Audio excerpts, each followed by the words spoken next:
Zoro, di mana Zoroku? Apa kamu Zoroku? Tidak, kamu bukan Zoroku. Lalu, di mana Zoroku? Di mana?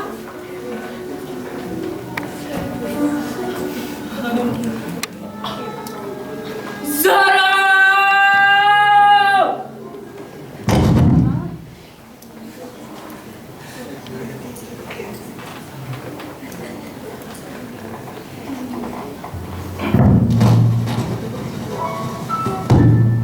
Ayah,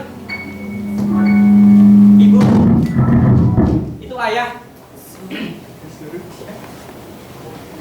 Ayah.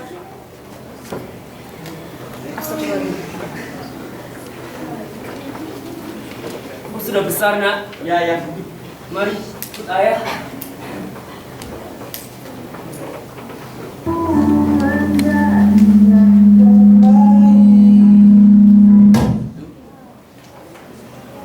Akan ayah ceritakan kisah antara ayah dan ibumu.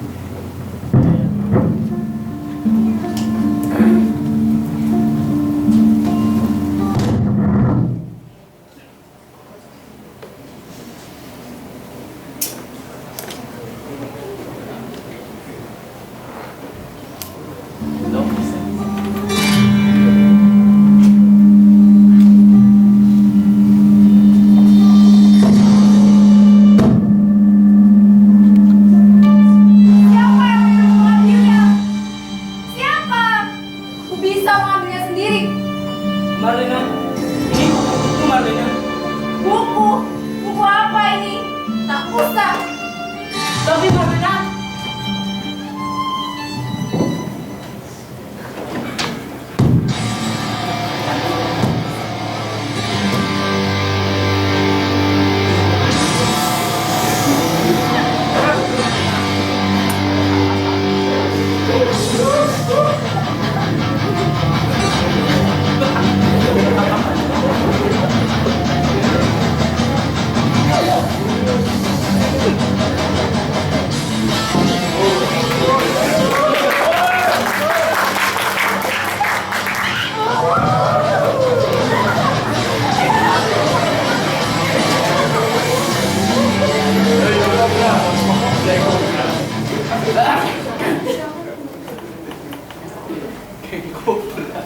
itulah kisah antara ayah dan ibumu. Tapi ingat boy, dalam dunia ini semuanya terjadi 3 kali.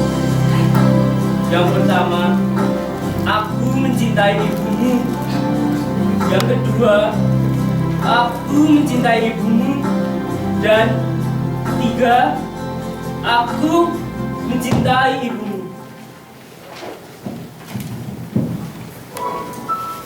Akhirnya Zoro dan Sabari pun tinggal bersama layaknya seorang ayah yang mencintai anaknya. Sedangkan Marlena telah hidup bahagia dengan keluarga barunya. Melalui sungai yang berliku.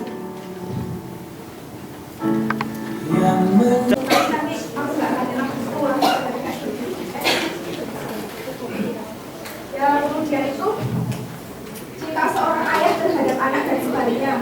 Di sini kan akhirnya kan Sabari itu ya nikah sama Marlena, tapi tuh Marlena tuh udah hamil duluan sama cowok lain, tapi tuh Sabari tetap mau nikahin Marlena. Berarti kan luar biasa banget ya cintanya. Terus kan punya anak namanya Zoro. Nah itu Sabari itu sangat mencintai anak laki-laki yang bernama Zoro itu, walaupun dia juga cuma anak tiri, nggak tahu anaknya siapa, nggak tahu, tapi dia tetap cinta. Nah dari segi psikologis itu tuh kalau misalnya cinta seorang ayah terhadap anak itu didasarkan pada kebutuhan untuk melindungi gitu. Jadi itu Sabari itu ingin melindungi anaknya yang bernama Zoro. Ya lanjut aja ke kesedihan mengakibatkan depresi dan putus asa. Ya sudah tahu kan tadi Sabari berkali-kali ditolak sama Marlena, nggak apa-apa, sampai mungkin hampir kita bangun kalian ditolak. Nah terus habis itu kan udah punya anak. Nah namanya Zoro. Nah, waktu Sabari jalan-jalan sama Zoro, tiba-tiba Marlena bersama dengan suami barunya itu langsung mencomot Zoro gitu dari Sabari. Jadi tuh langsung Sabari itu langsung nangis gitu. Maksudnya tuh ya gimana nggak sedih coba. Marlena istrinya udah pergi, malah udah minta cerai duluan, udah bawa suami baru yang lebih ganteng, yang lebih kaya mungkin dari Sabari. Kemudian anaknya Sabari, anak satu-satunya itu juga dicomot juga oleh Marlena. Ya siapa sih yang nggak sedih gitu kan. Nah, Sabari itu sampai-sampai nggak bisa tidur setiap malamnya, malah berhalusinasi segala, lihat Zoro lagi di kamar tidurnya. Terus sampai-sampai juga dia nggak mau makan, nggak punya nafsu makan, terus jadi kurus banget. Nah, akhirnya pada klimaksnya itu dia mengalami kegilaan selama 8 tahun. Jadi dia tuh pakai baju yang kumal gitu di pasar ikan, dihubungi sama kucing-kucing kayak gitu. Nah, jadi tuh di sini tuh betapa kesedihan itu akan berdampak sangat ya menakutkan lah itu sampai berdua. Ya, yang keempat itu rasa tidak suka dan bersikap tak adil. Tadi kan udah lihat Marlena kayak gimana dia tak adil gitu sama Sabari. Ya mungkin sikap tidak suka ini bisa bisa menjurus pada kebencian. Tapi beda ya, rasa tidak suka sama kebencian itu beda. Kalau kebencian itu tuh rasa benci terhadap seseorang dan kita itu berusaha untuk menghancurkan orang yang kita benci itu. Nah, misalnya saya benci tuh sama Mbak Septi, terus ini aku benci banget sama Mbak Septi, tak bunuh aja. Nah gitu, kalau benci itu kayak gitu. Tapi ini kan rasa tidak suka, jadi ya cuma aku rasanya karo Septi di sini pakai bahasa Jawa semua. Ya udah. Terus, lalu saya nggak suka tuh sama Septi tuh, saya menghindar. Ketemu Septi lagi nih, males gitu. Nah, Marlena tuh kayak gitu sama Sabari, jadi tuh walaupun udah suami istri tau nggak mau tinggal sama Sabari, nggak mau tinggal serumah, pokoknya aku mau di rumah bapak ibu aja. Terus habis itu berapa bulan kemudian Sabari aku minta cerai. Jadi itu saking tidak sukanya gitu sama Sabari. Nah, ada pepatah, ya bukan pepatah sih, benci jadi cinta, ya kan? Nah, kalau di sini itu rasa bukan benci toh, tapi ini rasa tidak suka itu ya berpotensi gitu menjadi rasa sayang yang bahkan itu lebih mendalam. Jadi itu pada akhirnya Marlena itu menyadari bahwa kan dia udah nikah sekitar 4 kali kayaknya. Tadi juga udah didramatisasinya kan. Nah itu tuh Marlena menyadari bahwa sepertinya itu Sabari itu adalah memang laki-laki yang sangat setia dan sayang. Sehingga itu kan Sabari mati pada tahun 2013, lalu 2014-nya itu Marlena juga meninggal. Nah, Marlena itu minta kepada Zoro, Bu aku tuh besok kalau mati itu dimakamkan di dekat makamnya Sabari. Terus di bawah namamu tuh ditulis Purnama ke-12 gitu. Dan ya ada sih bilangnya di dalam novelnya sih itu beneran ada di Belitung gitu katanya. Kuburannya itu mereka berdua gitu. Nah, kan udah tahu perwatakan tokoh-tokohnya. Nah, dengan perwatakan tokoh-tokohnya yang sudah kita ketahui itu nanti kita bisa mengetahui kondisi psikologi pengarangnya itu kayak apa sih. Jadi kalau saya kan udah baca ya semua novelnya Angga Hirata. Nah itu di sini tuh novelnya Angga Hirata kan yang tetralogi itu juga menceritakan tentang kisah cinta ya. Pokoknya semuanya tuh cinta, entah cinta pada ayah, entah cinta pada siapa Aling itu dulu yang di Laskar Pelangi juga ada. Nah itu tuh dimana nggak pernah berhenti gitu loh cintanya tokoh di dalam novel-novel Angga Hirata itu selalu cinta yang mendalam dan tokoh-tokohnya itu selalu setia dalam cintanya. Jadi itu dapat dipahami bahwa kondisi psikologis pengarang itu tak jauh berbeda dengan kondisi psikologis dari hasil karya-karyanya. Itu udah jelas belum ya? Kan ini udah selesai toh. Ya tinggal yang terakhir aja. Nah ini ada kata-kata. Selama otak masih bisa berpikir, berpikirlah. Selama tangan masih bisa menulis, menulislah. Selama jiwa masih bisa berkarya, berkaryalah. Karena Tuhan tak pernah menuntut lebih dari kemampuan yang kita miliki.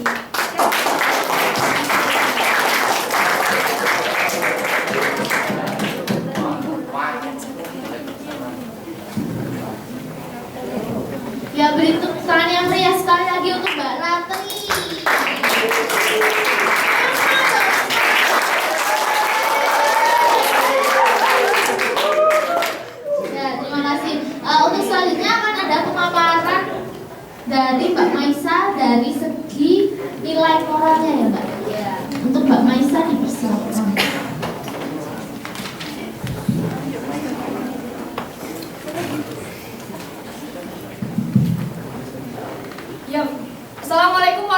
warahmatullahi wabarakatuh. Ya, di sini saya akan menjelaskan tentang sosiologi sastra dari novel Ayah karya Andrea Hirata. Nah, saya emang lulusan dari Fakultas Planologi yang emang ada kesamaan ini, tapi saya sebagai story writer sebuah perusahaan animasi, saya lumayan suka dengan dunia tulis menulis, jadi saya akan mulai membedah novel Ayah ini, guys.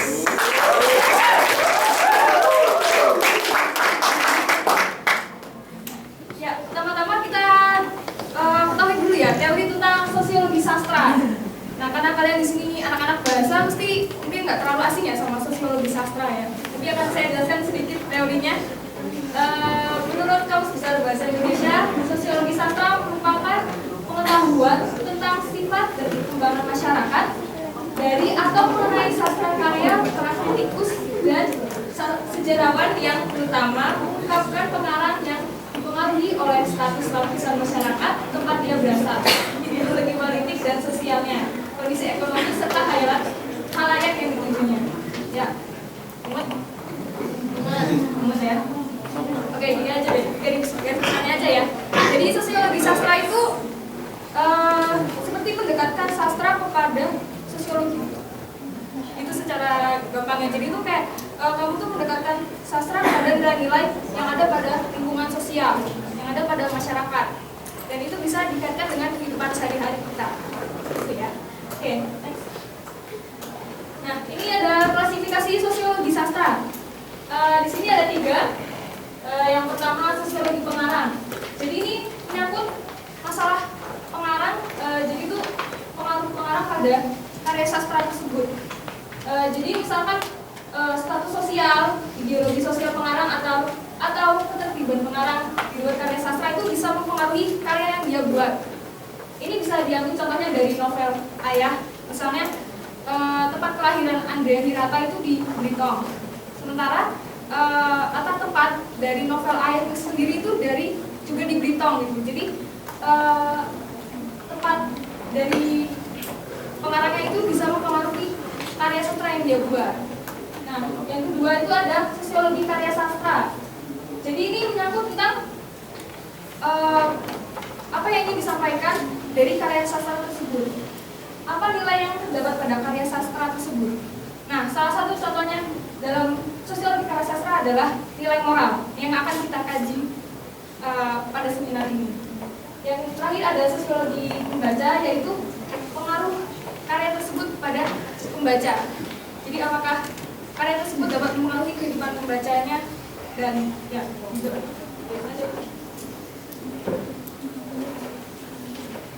Nah, sebelum kita mengkaji tentang nilai moral, kita ketahui dulu pengertian tentang nilai. Nah, ini ada pengertian nilai menurut berbagai ahli.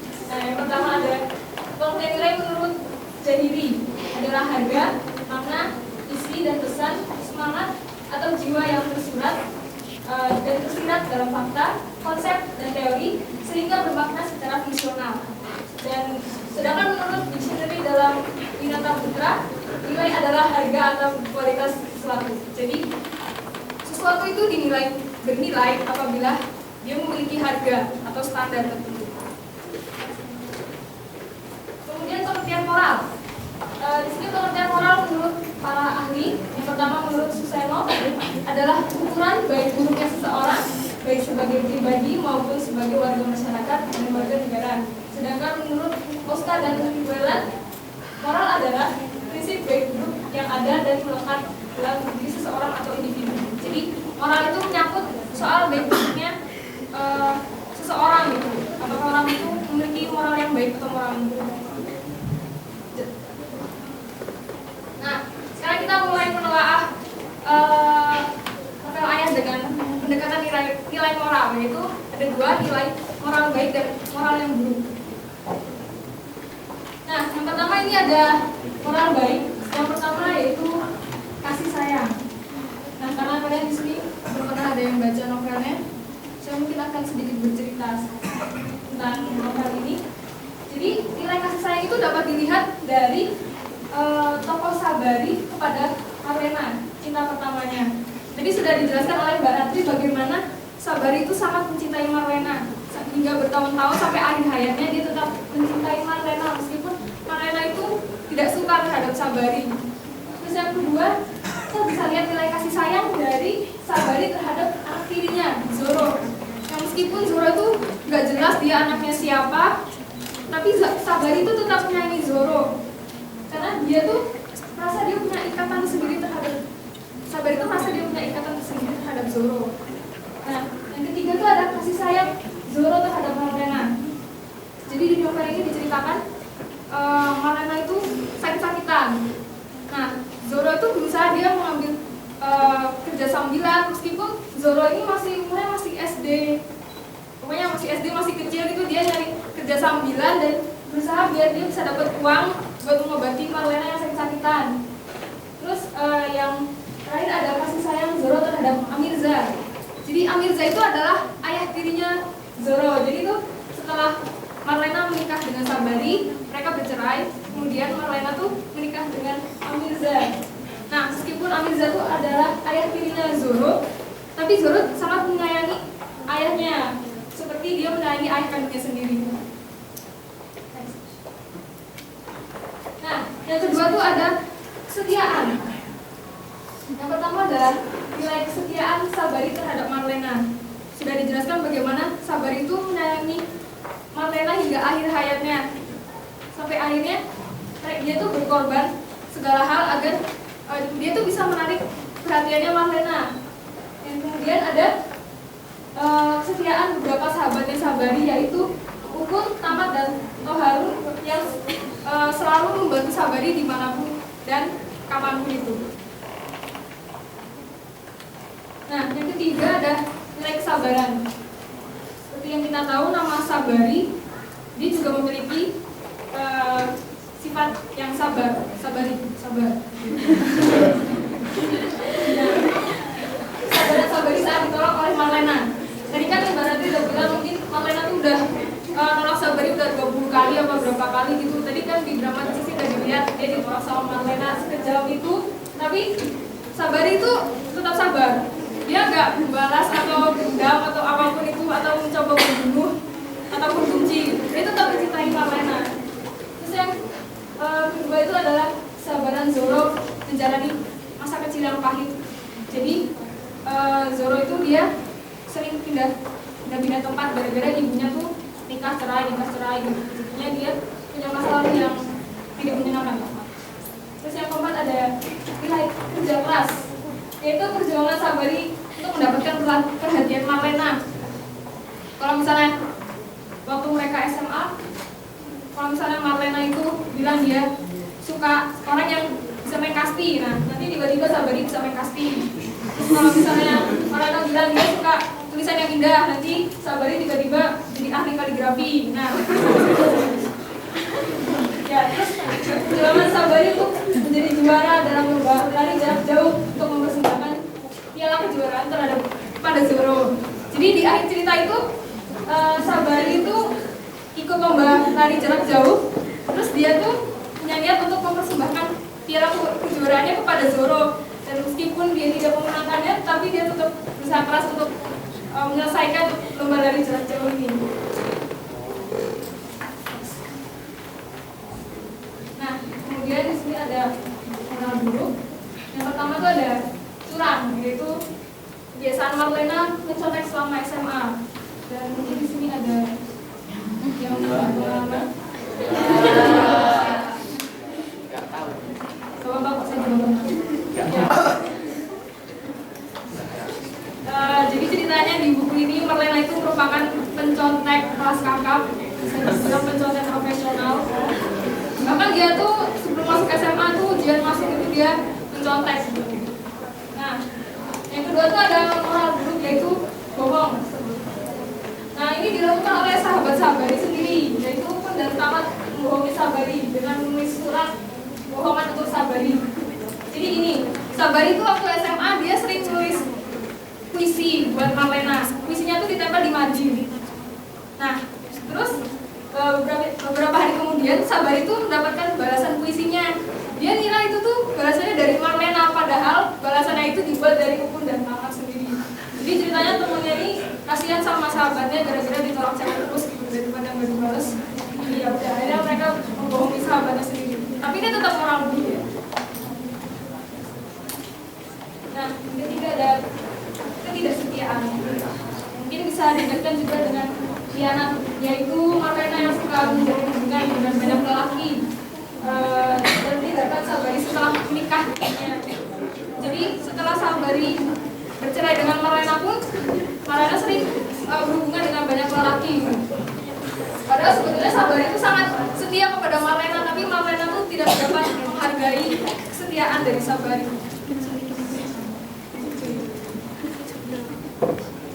Nah, ini sebelum saya akhiri, saya ada quotes buat kalian. Ini mungkin ekstrim ya. Siapa yang menabur dia akan menuai. Jadi apapun yang kalian lakukan hari ini, mau baik ataupun buruk, kalian akan dapat hasilnya di kehidupan yang akan datang. Pasti. Dan terakhir, kalau kalian mau membuat sebuah karya, kan kalian di sini calon penulis ya, di calon penulis masa depan. Kalau kalian mau membuat sebuah karya, itu harus memiliki moral yang baik dan kalau bisa mempengaruhi kehidupan orang lain dan memberikan dampak yang baik kepada semua orang.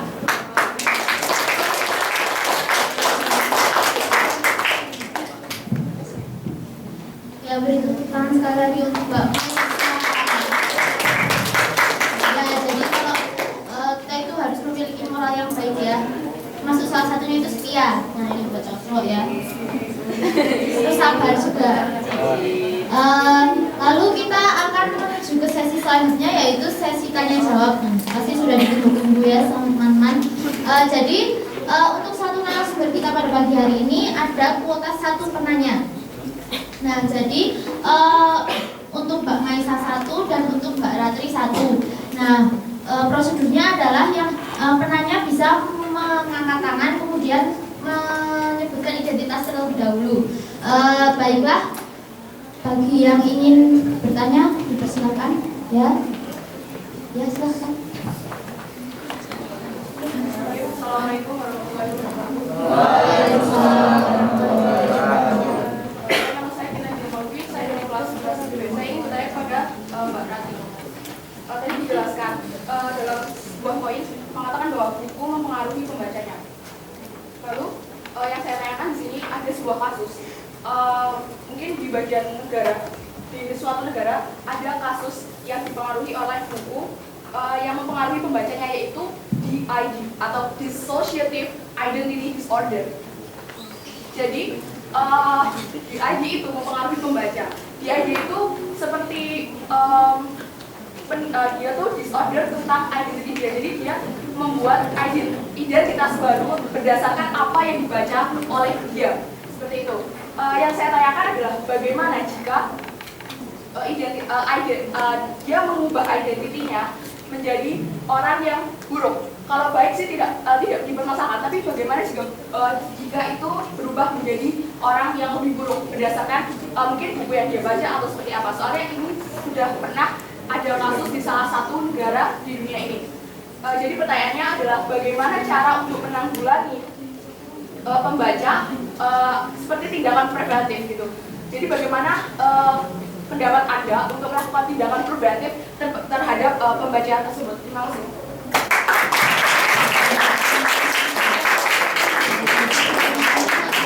Bagaimana tindakan preventif supaya pembaca tidak terkena dampak buruk dari buku yang dibacanya. Mau langsung saja katakan.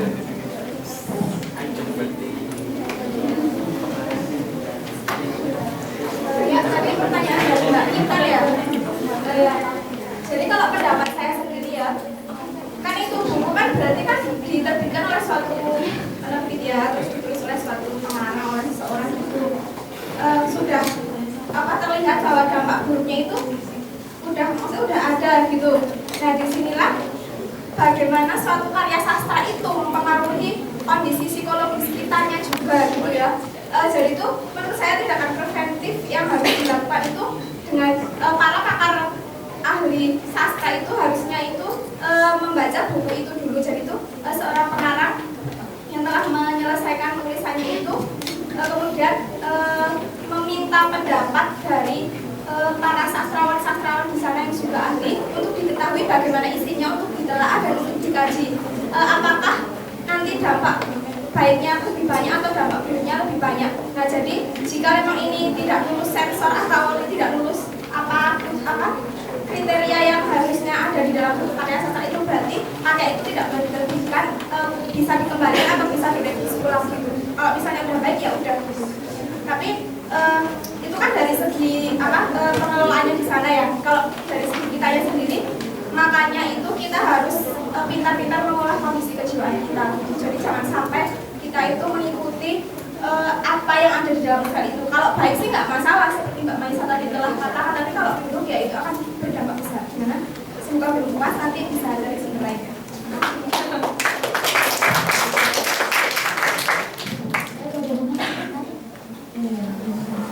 Baik, untuk pertanyaan yang kedua, untuk Maisa.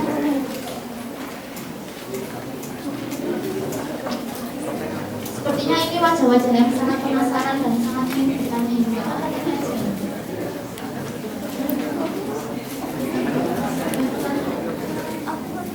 Ini kesempatan yang sangat lama bisa bertanya kepada seorang narasumber yang sangat hebat ya, dari Jepang. Jauh-jauh dari Jepang untuk mengikuti seminar ini ya Mbak. Ya, silakan. Assalamualaikum warahmatullahi wabarakatuh. Nama saya Apadul B. Tommy Hakim 18724. Saya ingin bertanya, kan sosiologi itu mempengaruhi karya seseorang penulis. Nah, itu kan berapa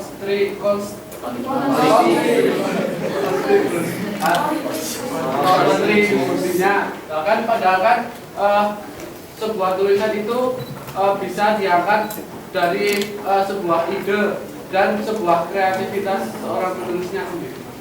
Ya, terima kasih. Ya, tepuk tangan.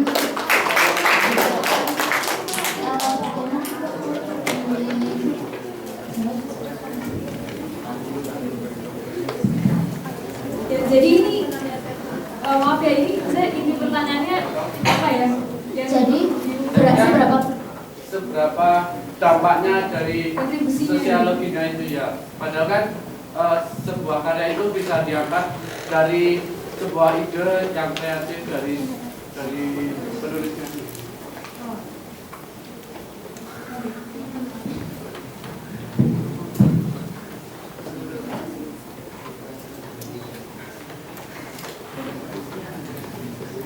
Ya, jadi gini ya, yang namanya sosiologi sastra itu kan sesuatu yang berhubungan dengan sosial. Berarti yang ini itu ada sosiologi pengarang.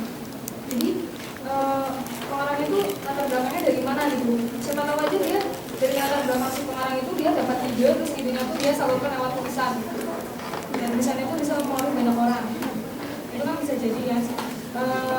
Sebetulnya dari ide yang didapat dari pengarang itu kan dari mana-mana, bisa dari mungkin dia habis lihat apa, terus dia dapat ide, terus dia langsung tulis. Itu kan bisa kan, sebuah sastra tulisan gitu. Nah, jadi itu kalau seorang pengarang itu pasti ada hubungan tulisan dengan kehidupannya, tuh pasti ada hubungannya gitu biasanya loh. Tapi ada beberapa penulis yang dia mengambil cerita dari cerita orang lain gitu, misalnya dari kisah kehidupan temannya terus dia bikin jadi novel. Tapi ada juga dari idenya sendiri terus dia bikin novel gitu, itu juga bisa. Nah, ya, semoga bermanfaat.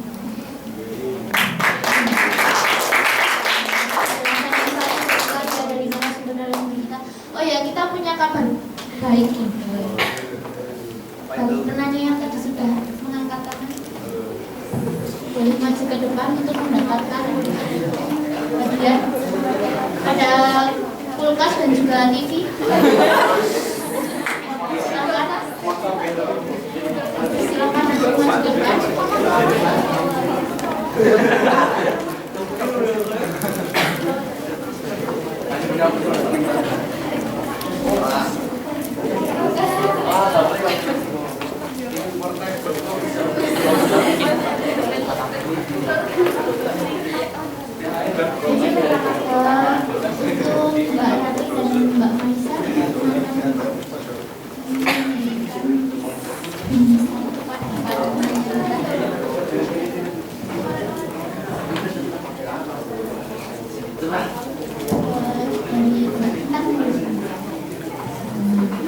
botol meja.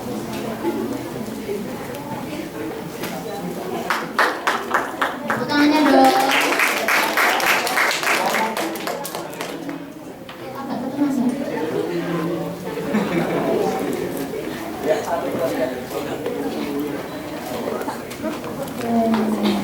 Tepuk tangannya yang meriah.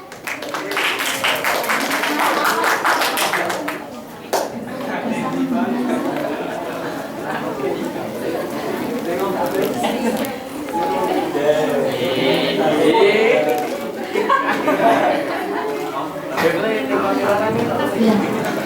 Terima kasih untuk para penyanyi kita. Baiklah.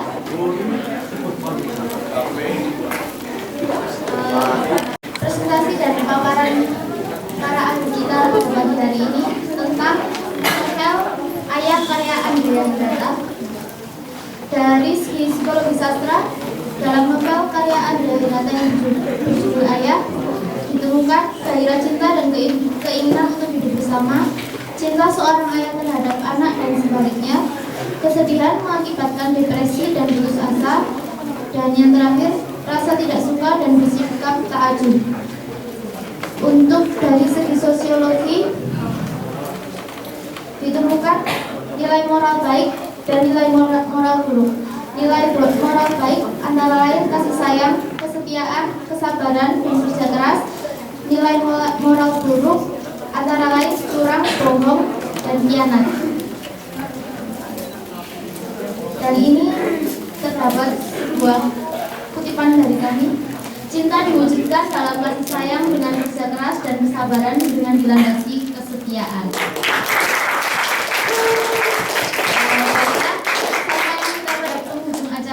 Pada hari ini saya selaku moderator mohon maaf jika ada tutur kata yang kurang berkenan. Terima kasih untuk para pembicara kita yang sangat luar biasa pada pagi hari ini, Mbak Maisa dan Mbak Ratri, untuk seluruh audiens yang juga turut meramaikan suasana pada pagi hari ini. Saya ucapkan terima kasih yang sebesar-besarnya. Akhir kata, wassalamualaikum warahmatullahi wabarakatuh.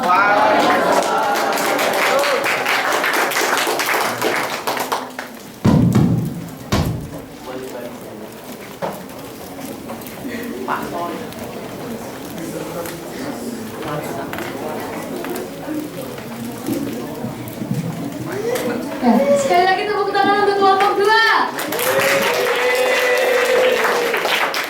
Keren sekali ya. Coba saya jadi, apa sih namanya?